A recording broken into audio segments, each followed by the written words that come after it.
¿Alguna vez has sentido que una leyenda te está observando? Dicen que el llanto se escucha solo de noche, pero ¿qué harías si llamara por tu nombre? Quédate hasta el final y dime en los comentarios, ¿crees en la Llorona o ella cree en ti? Dicen que la cámara no miente, pero lo que no te dicen es que la cámara a veces ve cosas que el ojo humano prefiere ignorar. Mi nombre es Hugo y durante una década me gané la vida como fotógrafo de eventos sociales de alto nivel en las haciendas más antiguas de Querétaro y Guanajuato. Mi equipo era mi orgullo, una Canon de última generación con una óptica de cristal puro que podía captar hasta el poro más pequeño de la piel. Pero después de lo que ocurrió en la hacienda de San Juan del Río, mi herramienta de trabajo se convirtió en el canal de mi propia destrucción. Era una boda de esas que duran hasta que el sol empieza a asomar por los cerros. El escenario era idílico, jardines de piedra, arcos coloniales y una hilera de rosales rojos que parecían sangrar bajo la luz de la luna. Yo estaba en mi zona, moviéndome entre los invitados como un fantasma, capturando risas, brindis y abrazos. En ningún momento sentí nada extraño. El ambiente era de celebración, el aire estaba fresco y no hubo ni un solo incidente que me hiciera sospechar que algo acechaba entre las sombras de los arcos. Llegué a mi estudio cerca de las 5 de la mañana, con el cuerpo molido pero la mente alerta por la adrenalina. Como siempre, conecté la tarjeta de memoria al ordenador para hacer el respaldo y una primera selección rápida de las tomas.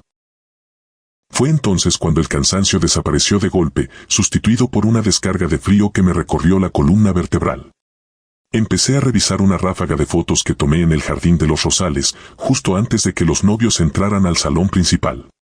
Eran 10 disparos consecutivos, tomados en menos de 5 segundos. En la primera foto, la composición era perfecta. Los novios reían en primer plano, desenfocados por el efecto de profundidad de campo. Al fondo, entre los rosales más alejados, vi algo. Al principio pensé que era un fallo del sensor o un reflejo de los flashes de ambiente. Era una mancha pálida, una figura alta y extremadamente delgada que asomaba apenas la mitad de su torso detrás de un arbusto. No tenía rostro, o al menos el enfoque no permitía distinguirlo, pero la postura era antinatural, estaba inclinada en un ángulo de 45 grados, como si no tuviera huesos en la cintura. Pasé a la segunda foto. El corazón me dio un vuelco. En menos de un segundo, la figura ya no estaba en los rosales del fondo. Ahora estaba a mitad del jardín, mucho más nítida. Vestía unos harapos oscuros que parecían fundirse con las sombras y su piel tenía la palidez de la cera vieja. Lo más aterrador es que estaba mirando directamente a la cámara. Sus ojos no eran ojos, eran 2 agujeros perfectamente circulares y negros, como si alguien hubiera quemado el papel de la realidad justo en ese punto. ¿Qué demonios es esto?, susurré, acercando mi rostro a la pantalla de 27 pulgadas. En la tercera foto, la progresión se volvió físicamente imposible. La entidad estaba ahora a escasos 2 metros de los novios. Estaba de pie, justo detrás de la espalda del novio, extendiendo un brazo que parecía un sarmiento seco. Sus dedos eran largos, terminados en puntas afiladas que rozaban el saco de terciopelo del muchacho. Lo que más me perturbó fue que, a pesar de estar tan cerca, nadie en la foto parecía notar su presencia. La novia seguía riendo, el novio tenía los ojos cerrados por la carcajada. Solo la cámara podía ver al intruso. En la cuarta y quinta foto, la criatura empezó a ignorar a los novios.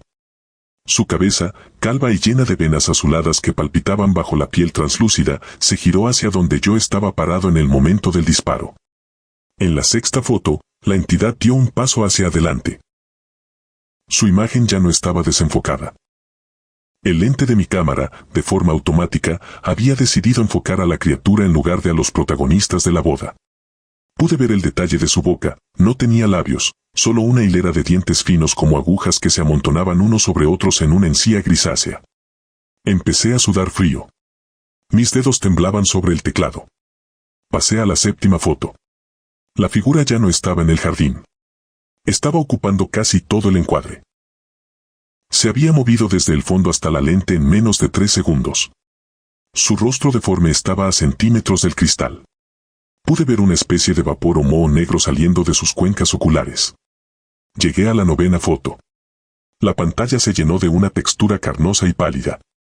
La criatura había puesto su mano directamente sobre el lente. Los dedos largos y nudosos cubrían parte de la imagen y pude ver las huellas dactilares, que no eran espirales, sino líneas rectas y profundas, como cortes de navaja. Me quedé paralizado antes de pasar a la 10ª y última foto de la ráfaga. Un pensamiento me golpeó con la fuerza de un rayo: si la 9ª foto mostraba la mano sobre el lente, ¿dónde estaba la criatura en la 10ª foto? Hice clic. En la 10ª foto, el encuadre estaba vacío. Los novios seguían al fondo, pero la criatura había desaparecido. Sin embargo, en el borde inferior derecho de la imagen, vi algo que me hizo soltar un grito y saltar de la silla. En la esquina de la foto se veía un hombro. Era un hombro cubierto por una camisa negra, mi camisa.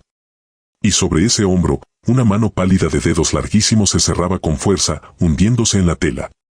En el momento en que tomé esa foto, la cosa no estaba frente a mí. Estaba detrás. Me giré violentamente, derribando la taza de café sobre el escritorio. Mi estudio estaba vacío. La luz de la mañana empezaba a filtrarse por las persianas, dibujando líneas de polvo en el aire. No había nadie conmigo. Suspiré, intentando calmar mis pulmones, diciéndome que era una pareidolia, un error del software, una broma pesada de mi mente agotada. Pero entonces, escuché un sonido. No venía del pasillo, ni de la calle. Venía de la mesa de edición. Era un clic metálico, seco y familiar. El sonido del obturador de mi cámara Canon, que estaba apoyada sobre su trípode, apagada. La cámara se encendió sola. La pantalla LCD de la parte trasera brilló con una intensidad azulada en la penumbra del estudio. Me acerqué lentamente, con las piernas pesadas. El lente empezó a moverse, buscando el enfoque, girando hacia adelante y hacia atrás con un chirrido que sonaba como un quejido humano. Miré por el visor óptico de la cámara. Al principio solo vi la oscuridad de mi estudio, pero a medida que el lente se ajustaba, vi algo que no estaba ahí físicamente. En el reflejo del espejo interno de la cámara, vi la esquina de mi habitación, justo detrás de donde yo estaba parado.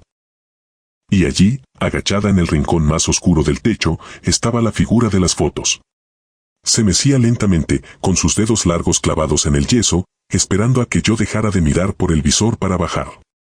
«Te vi», susurró una voz que no venía del aire, sino del altavoz interno de la cámara, distorsionada por la estática. «Ahora el lente es mi puerta, y tú eres mi reflejo». El pánico me hizo retroceder hasta chocar con la estantería de mis libros técnicos.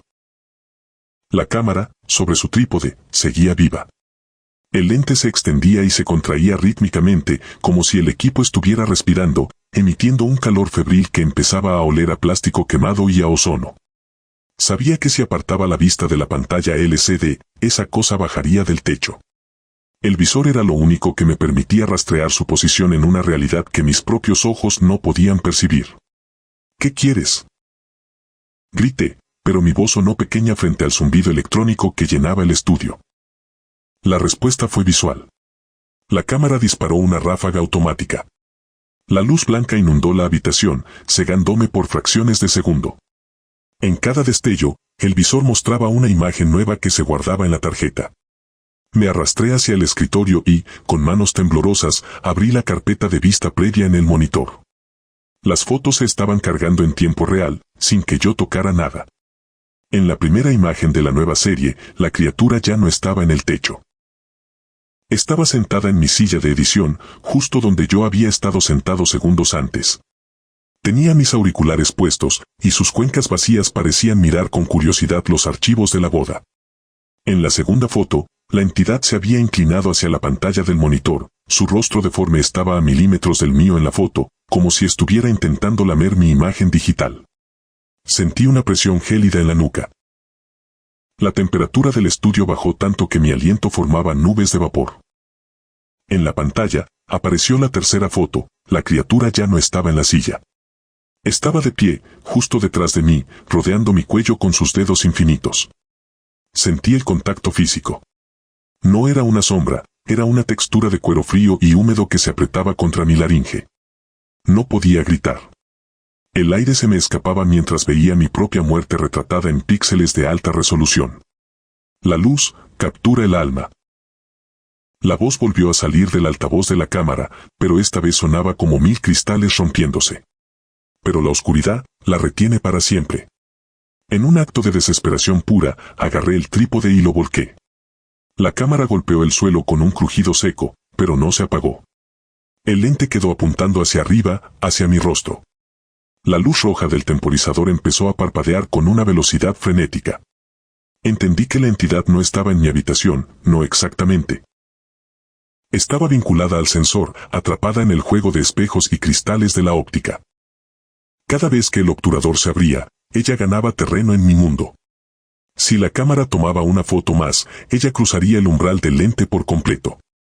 Agarré un martillo pesado que usaba para montar marcos y, sin pensarlo, lo descargué sobre el cuerpo de magnesio de la Canon. El primer golpe destrozó el visor. Un líquido negro, viscoso y con olor a azufre, brotó de la pantalla rota, manchando mis manos. La cámara emitió un alarido electrónico, un chillido de alta frecuencia que hizo que mis oídos sangraran. «Muérete», bramé, golpeando una y otra vez. El segundo golpe impactó directamente en el lente. El cristal de 85 milímetros, mi joya más preciada, estalló en 1000 pedazos. Al romperse el vidrio, un viento helado salió del interior de la cámara, arrastrando un olor a tumba vieja que me hizo vomitar. Vi, por una fracción de segundo, como una mano pálida intentaba materializarse desde el interior del objetivo destrozado, pero al no tener el cristal para refractarse, se deshizo en una nube de ceniza negra que desapareció antes de tocar el suelo. Seguí golpeando hasta que la cámara no fue más que un montón de cables retorcidos y plástico pulverizado. Me detuve cuando mis brazos ya no pudieron más, jadeando en medio de las ruinas de mi carrera profesional. El silencio que siguió fue absoluto. El frío se evaporó y la presión en mi cuello desapareció. Pasé meses sin tocar una cámara. Vendí todo mi equipo restante, mis luces, mis fondos, mis tarjetas de memoria. Me mudé a una ciudad diferente y acepté un trabajo administrativo donde lo más tecnológico que manejo es una fotocopiadora vieja. Pensé que destruyendo el vínculo, destruyendo el lente, me había liberado. Pero el horror no se destruye tan fácilmente, solo cambia de formato. Hace una semana, cometí el error de entrar en una tienda de electrónica. En la sección de cámaras de seguridad, había una fila de monitores que mostraban los pasillos en tiempo real. Me detuve frente a ellos, hipnotizado por el miedo. En todos los monitores se veía el pasillo vacío, a los clientes caminando y a los empleados trabajando.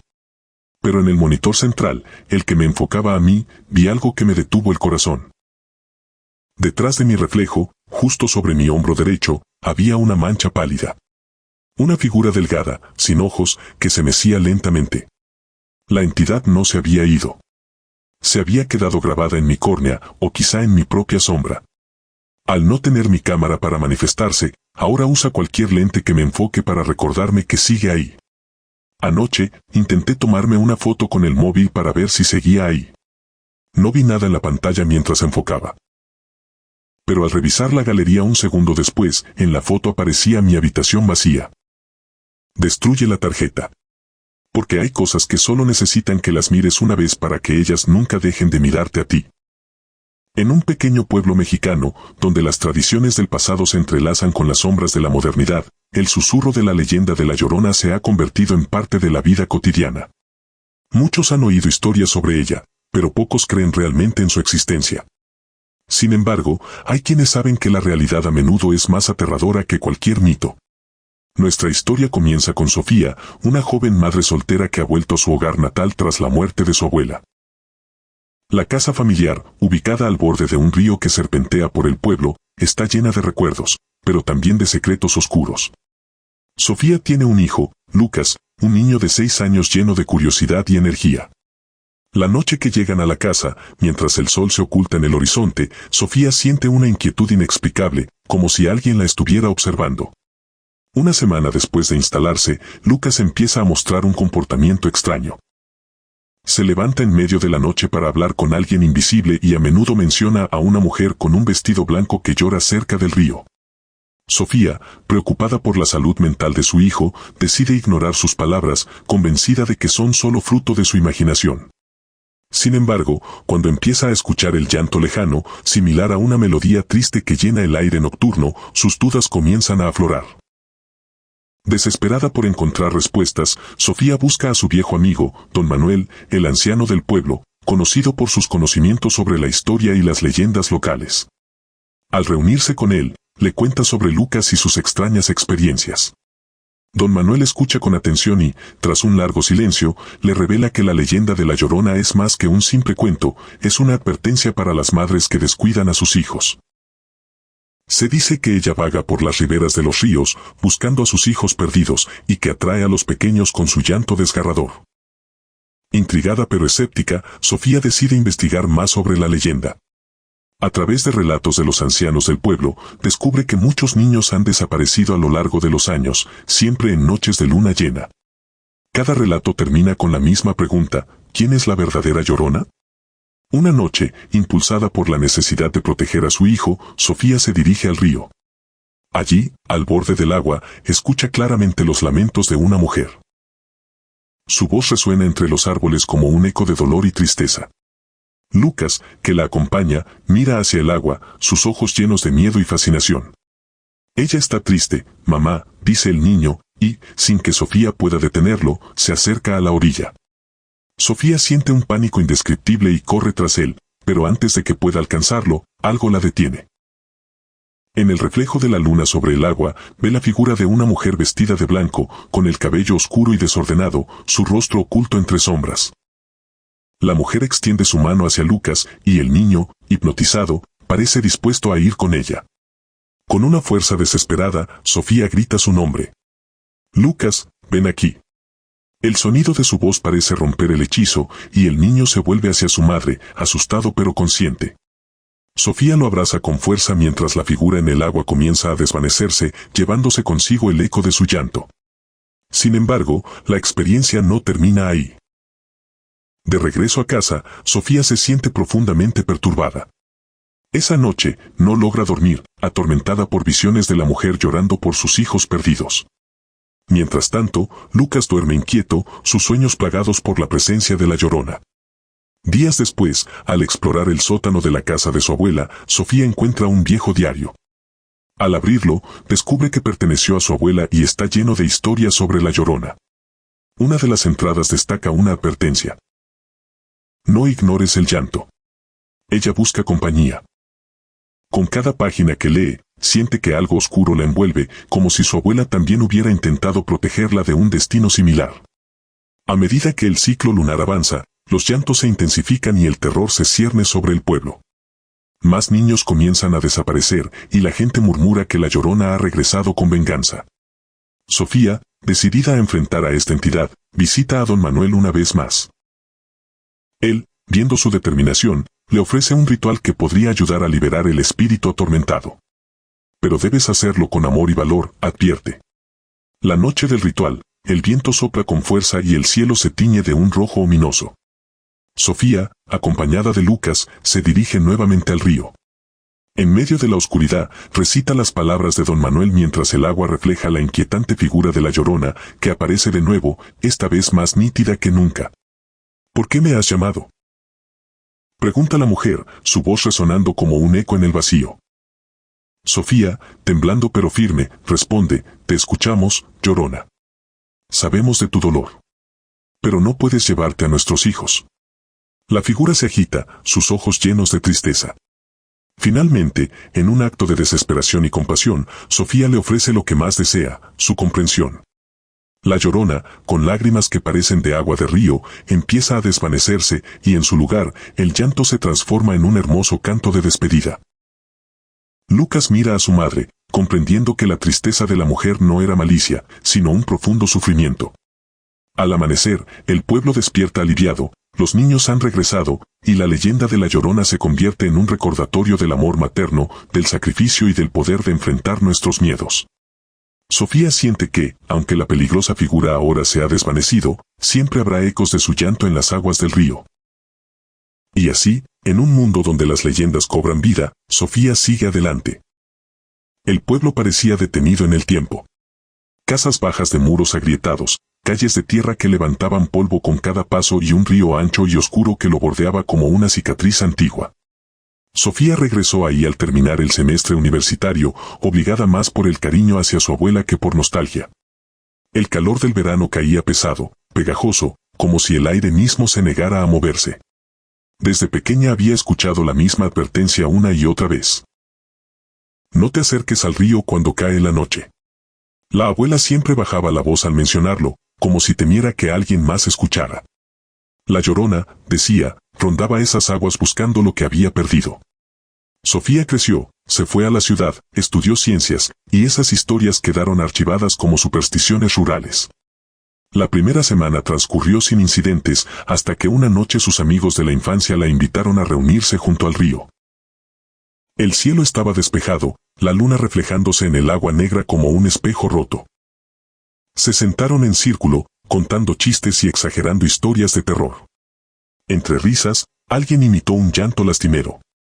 Otro gritó su nombre hacia la oscuridad. El sonido rebotó en la superficie del agua y murió demasiado rápido, como si algo lo hubiera tragado. Uno de ellos tomó una piedra y la lanzó al río con fuerza. «A ver si es cierto que existes», gritó burlón. Sofía sintió un escalofrío inexplicable. No dijo nada, pero el silencio que siguió fue incómodo, espeso. El río no respondió, al menos no entonces. Esa madrugada, el calor no la dejó dormir. El ventilador solo empujaba aire tibio cuando, de pronto, lo escuchó. Un llanto. No era un sonido lejano ni difuso. Era un lamento profundo, quebrado, cargado de una tristeza tan intensa que parecía filtrarse bajo la piel. Sofía se incorporó lentamente en la cama, con el corazón golpeándole el pecho. El llanto venía del patio trasero, justo en dirección al río. Se acercó a la ventana. La luz de la luna iluminaba el terreno húmedo y, cerca de la orilla, distinguió una figura blanca. Alta. Demasiado delgada. No caminaba, flotaba apenas sobre el suelo. Su forma parecía deshacerse y recomponerse con la neblina. Sofía retrocedió de golpe y cerró la cortina, respirando con dificultad. Convenció a su mente de que era cansancio, sugestión. Nada más. Pero las noches siguientes empeoraron. Puertas que encontraba abiertas al amanecer. Huellas de agua dentro de la casa, formando charcos imposibles en el pasillo. El llanto regresaba cada noche, siempre más cerca, siempre más claro. A veces parecía venir desde el río. Otras, desde el patio. Una noche juró escucharlo justo detrás de su puerta. La abuela dejó de fingir normalidad. Le pidió que no saliera después del anochecer, que cerrara bien las ventanas, que no respondiera si escuchaba voces llamándola. Ella llama con lo que más duele. Le dijo, con los ojos llenos de miedo antiguo. ¿Y cuándo respondes? Ya es tarde. Sofía quería huir, pero algo la retenía. Una curiosidad enfermiza. Una atracción inexplicable hacia el río. Hasta que, una madrugada, lo escuchó con claridad absoluta. Sofía. Su nombre, pronunciado entre sollozos. El sonido no venía de afuera. Venía de todas partes. Sin darse cuenta de cómo, salió de la cama, cruzó la casa y abrió la puerta trasera. El aire nocturno estaba helado. El llanto la guiaba como un hilo invisible. Caminó descalza sobre la tierra húmeda hasta la orilla del río. Ahí estaba. La figura emergió de la bruma. Su vestido blanco colgaba empapado, pegado a un cuerpo imposible. El rostro era pálido, deformado por siglos de pena. Sus ojos eran huecos negros, profundos, llenos de un dolor que no pertenecía a este mundo. Extendió los brazos hacia Sofía, temblando. «Ayúdame», gimió. «Devuélveme a mis hijos». Sofía sintió como algo dentro de ella se rompía. Dio un paso adelante. Y entonces recordó la voz de su abuela. Recordó las oraciones. El miedo verdadero. Retrocedió de golpe y comenzó a rezar en voz alta, con palabras atropelladas, casi llorando. La figura lanzó un grito desgarrador, lleno de rabia y desesperación. El río se agitó violentamente. El lamento retumbó por todo el pueblo como un eco maldito. Y luego, con el primer rayo del amanecer, desapareció. El silencio fue absoluto. Desde ese día, Sofía cambió. Nunca volvió a acercarse al río. Nunca volvió a reírse de las leyendas. Comprendió que algunas historias no buscan asustar, sino advertir. Porque hay lugares donde el dolor no muere. Y hay nombres que jamás deben gritarse en la oscuridad. El pueblo despertaba cada mañana cubierto por una neblina espesa que flotaba sobre el lago como un aliento enfermo. Las trajineras amarradas crujían suavemente y el agua, oscura y quieta, parecía observarlo todo. Ahí vivía Lucía, una mujer joven pero cansada, marcada por años de trabajo y desvelos. Madre soltera, pasaba jornadas interminables en una pequeña fonda, ahorrando cada moneda para sacar adelante a su hijo Mateo, lo único verdaderamente vivo que sentía tener. Desde siempre, el pueblo había estado envuelto en susurros. La gente evitaba el lago al caer la noche. Se hablaba de lamentos que cruzaban el agua y de una mujer vestida de blanco que vagaba entre la bruma. Lucía escuchaba esas historias mientras servía café o limpiaba mesas, pero jamás les dio importancia.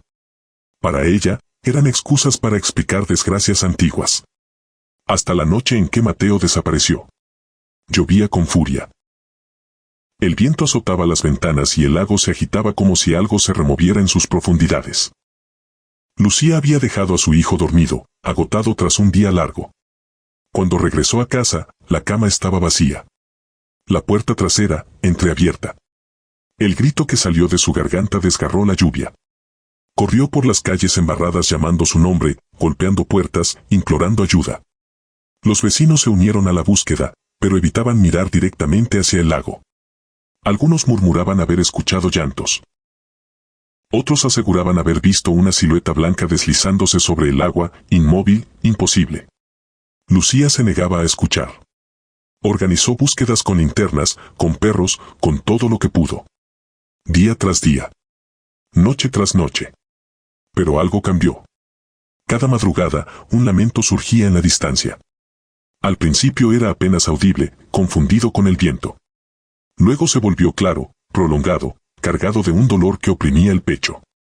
El sonido parecía avanzar, acercándose poco a poco a su casa. Las ventanas se empañaban solas. El aire se volvía frío incluso en verano. Lucía comenzó a soñar con agua negra y manos que emergían desde el fondo. Una madrugada, el llanto explotó bajo su ventana. ¡Ay, mis hijos! La voz no era humana. Era un gemido antiguo, quebrado, lleno de culpa y desesperación. Lucía sintió que las piernas le temblaban, pero algo más fuerte que el miedo la empujó a levantarse. Salió al jardín empapado de rocío y miró hacia el lago. Allí estaba. Una figura blanca se recortaba entre la niebla. No caminaba. Flotaba. Su vestido chorreaba agua oscura, y su cabello cubría parcialmente un rostro imposible. Lucía corrió hacia ella, gritando el nombre de Mateo con la voz rota. La figura se giró lentamente. Sus ojos eran dos abismos negros, infinitos, llenos de un dolor que no tenía fondo. El aire se volvió helado de golpe. Antes de poder huir, Lucía sintió unas manos frías aferrarse a sus brazos, apretando con una fuerza antinatural. El llanto se convirtió en un grito ensordecedor que le atravesó la mente. Y entonces, nada. Lucía despertó al amanecer, tirada en la orilla del lago. Estaba empapada, temblando, con marcas oscuras en los brazos. El sol brillaba, pero no traía calor. Mateo no estaba. La mujer de blanco tampoco. Los vecinos la encontraron y la llevaron a casa.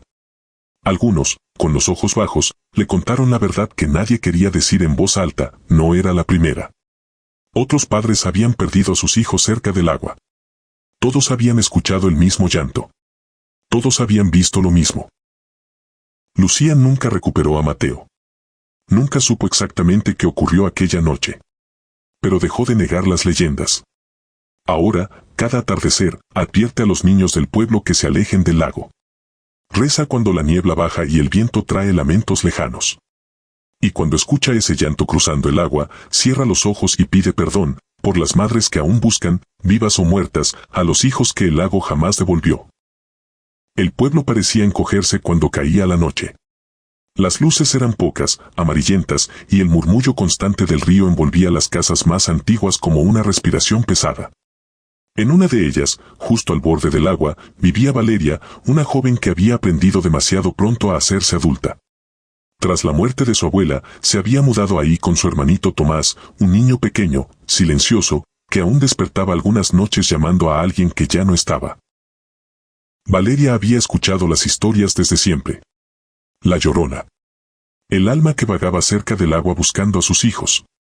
Pero para ella eran relatos gastados, advertencias exageradas para que los niños no se acercaran al río. Necesitaba creer que el mundo era más simple que eso, porque ahora era lo único que tenía para proteger a Tomás. Las primeras noches en la casa fueron inquietantes. El crujido de la madera vieja, el viento colándose por las rendijas. Pero pronto comenzaron cosas que no supo explicar. Llantos lejanos, apagados, que surgían de madrugada. No parecían venir del río directamente, sino de todas partes al mismo tiempo. Y en ocasiones, cuando se asomaba por la ventana, juraría escuchar el sonido del agua moviéndose, incluso cuando el río estaba completamente quieto, como congelado. Una noche, el lamento fue distinto. Más claro. Más cercano. Valeria se incorporó en la cama con el corazón acelerado. El sonido era un gemido largo, quebrado, cargado de un dolor tan profundo que hacía doler los huesos. Caminó hasta la ventana y apartó apenas la cortina. La vio. Una figura vestida de blanco flotaba sobre la superficie del río. No tocaba el agua. Su silueta parecía deformarse entre la neblina, como si no perteneciera del todo a este mundo. El llanto provenía de ella. Valeria cerró la cortina de golpe y pasó el resto de la noche sentada junto a la cama de Tomás, escuchando cómo el lamento se alejaba lentamente. A la mañana siguiente, el horror dejó de ser intangible. Huellas mojadas cruzaban la sala. No eran charcos comunes, marcaban la forma de pies descalzos, alargados, como si el agua misma hubiera caminado dentro de la casa. Terminaban justo frente a la habitación de Tomás. La puerta estaba abierta. Valeria sintió que el aire le faltaba. Tomás seguía ahí, dormido. Pero su ropa estaba húmeda, fría al tacto. Desesperada, Valeria habló con los vecinos. Algunos evitaron mirarla. Otros le confesaron en voz baja que varias familias habían abandonado casas cercanas al río. Que el llanto no era nuevo. Que cuando comenzaba a escucharse, algo siempre se perdía. La noche de la tormenta llegó sin aviso. El viento sacudía los árboles, la lluvia golpeaba el techo con violencia. Valeria despertó sobresaltada por un grito ahogado. No venía de afuera. La cama de Tomás estaba vacía. El llanto estalló entonces, furioso, desesperado, mezclado con gritos que parecían pronunciar su nombre. Valeria corrió fuera de la casa, bajo la lluvia, guiada por ese sonido imposible. El río estaba crecido, oscuro, retorciéndose como algo vivo. Allí la vio. La figura blanca estaba de pie en la orilla, sosteniendo a Tomás entre sus brazos. El niño no se movía. El rostro de la aparición era una máscara de dolor eterno, sus ojos, dos pozos negros donde no había luz ni descanso. «Devuélvemelos», suplicó la voz, quebrándose. «Yo solo quiero a mis hijos». El frío paralizó a Valeria. Sintió que el miedo la empujaba a huir, pero recordó las palabras de su abuela, dichas años atrás junto al mismo río: el miedo se alimenta del silencio, míralo de frente. Temblando, dio un paso adelante. Habló. Prometió cuidar a Tomás. Prometió no olvidarlo jamás. Rezó por los hijos perdidos, por las almas que nunca encontraron consuelo. Las palabras salieron entre sollozos, pero no se detuvo. El llanto se transformó en un suspiro largo y cansado. La figura comenzó a desvanecerse, como niebla al amanecer. Antes de desaparecer por completo, dejó caer suavemente a Tomás en los brazos de Valeria. El río se aquietó. El silencio volvió. Días después, Valeria se mudó lejos del pueblo. Nunca volvió a vivir cerca del agua. Jamás permitió que Tomás jugara junto a un río o lago. Pero nunca olvidó. Porque algunas noches, cuando la lluvia cae con fuerza y el viento se cuela entre los árboles, Valeria aún cree escuchar un lamento lejano. Un recordatorio triste y eterno de que hay fronteras que no deben cruzarse y dolores que ni la muerte logra ahogar. Nadie en el pueblo de San Jerónimo hablaba de ella en voz alta después del anochecer. No era una superstición infantil ni una historia para asustar forasteros, era una advertencia transmitida con la seriedad de quien ha visto algo que no puede olvidar.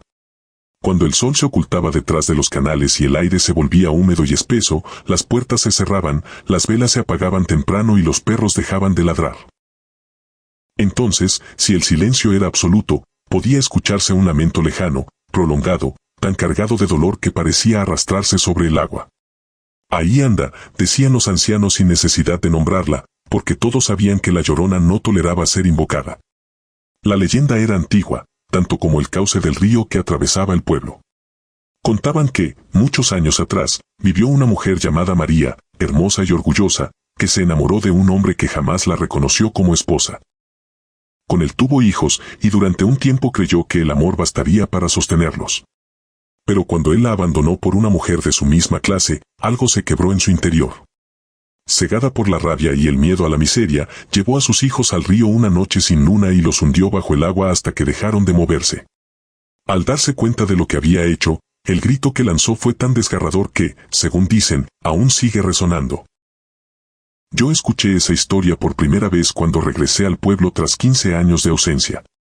Volvía por la muerte de mi madre, obligado a enfrentar una casa vacía y recuerdos que había tratado de sepultar bajo la vida en la ciudad. Al llegar, noté que San Jerónimo no había cambiado demasiado, las mismas calles de tierra, los mismos sauces inclinados sobre el río, el mismo olor a humedad al caer la noche.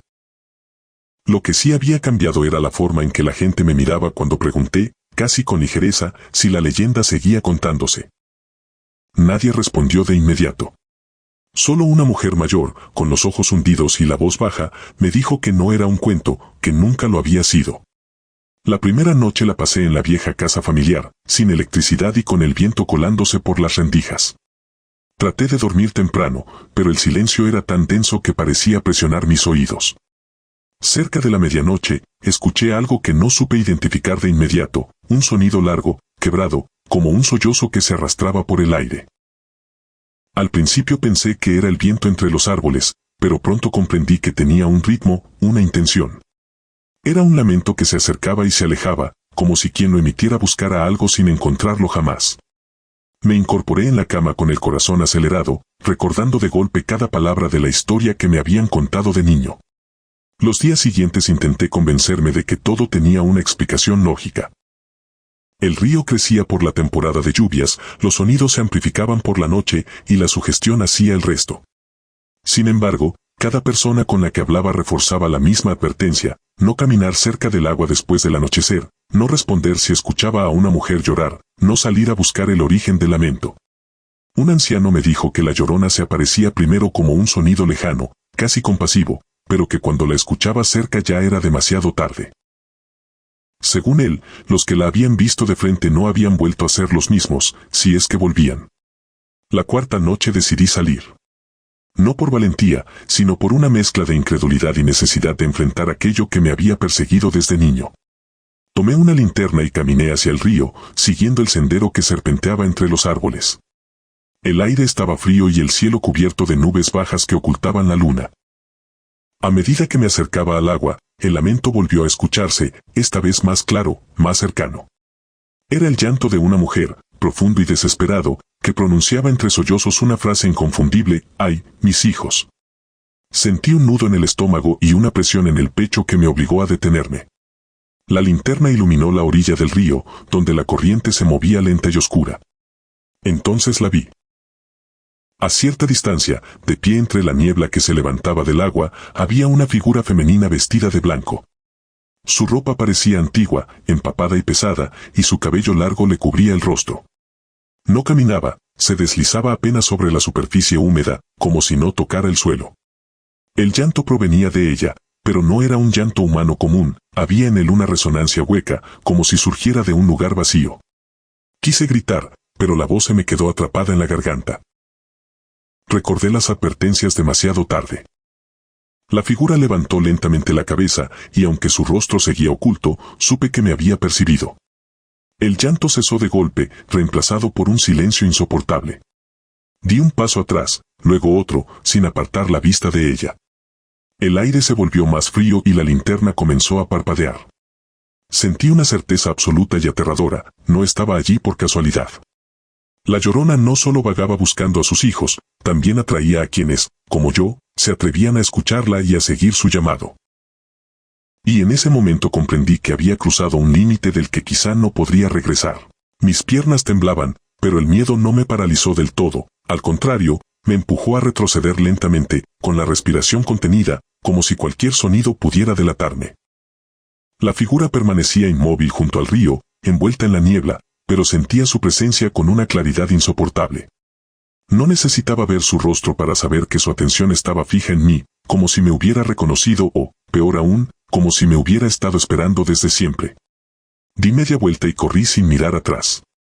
Las ramas me golpeaban el rostro y los pies se me hundían en el barro del sendero, pero no me detuve hasta que la casa apareció entre la oscuridad. Cerré la puerta de golpe y me apoyé contra ella, jadeando, convencido de que escucharía pasos o el roce de una tela mojada acercándose. Nada ocurrió. El silencio regresó, espeso y burlón, como si el encuentro nunca hubiera sucedido. Esa noche no dormí. Permanecí sentado, con la luz encendida, esperando el amanecer como quien espera una absolución que no merece. Al día siguiente, el pueblo parecía distinto. No porque algo hubiera cambiado físicamente, sino porque yo ya no podía ignorar la tensión que flotaba en el ambiente. Las miradas eran más esquivas, las conversaciones se interrumpían cuando me acercaba.